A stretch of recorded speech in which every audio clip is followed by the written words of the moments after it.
This is called a global multi-table join index. What's that mean?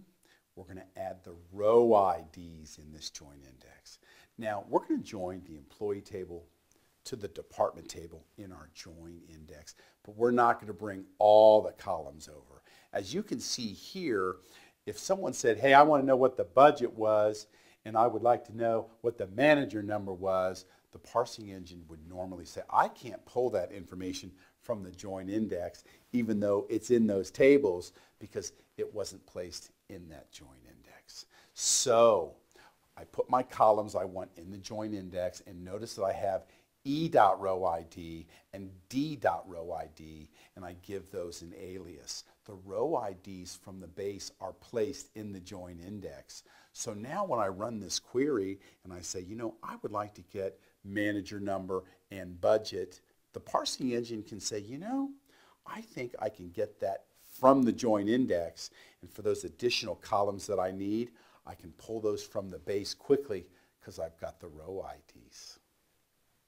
This is an outer join index. As you can see from our query, we're going to select some columns from the employee table as E, left outer join department table as D. Since we're doing a left outer join, and the employee table is the first table mentioned after the from clause, that's the outer table. Now, there are a few restrictions when you create a join index that's an outer table join index. First of all, since employee table is the outer table, it's going to have all the columns from the employee table listed in the join index. And it's going to have at least one column from the department table listed. And that's how you create an outer join index. Here's a visual of the outer join index. Let me describe what's really going on. Anytime we have an inner join, the matching rows, and in this case, where department equals department, came back. But with our left outer join, we can see that Squiggy Jones and Richard Smythe also came back, and there were nulls placed in their department name, and that's what an outer join is designed to do. We're getting a compressed multi-table join index in this example. Now, let's talk about what we're trying to do here. We're going to join the customer table and get the customer number and customer name from that. And we're going to join it to the order table, where we're going to get the order number, the order date, and the order total.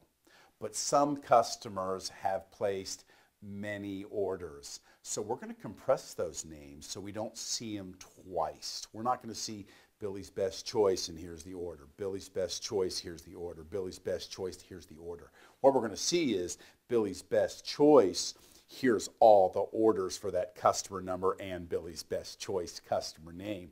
And that's a compressed join index. It's designed to save you space. Here's how I do that.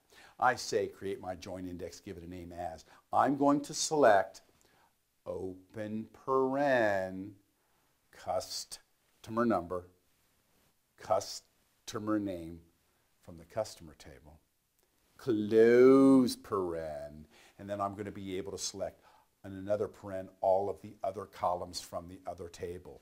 This tells Teradata, do not compress customer number, customer name.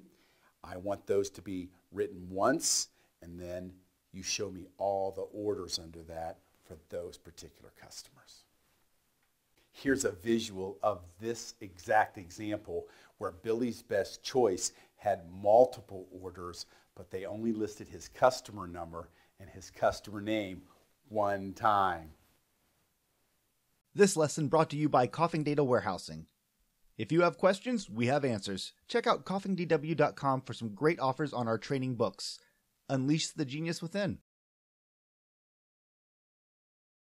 Hi, this is Tom Coughing. Thank you so much for watching the video. Please hit subscribe to make sure you are kept up to date on all our videos.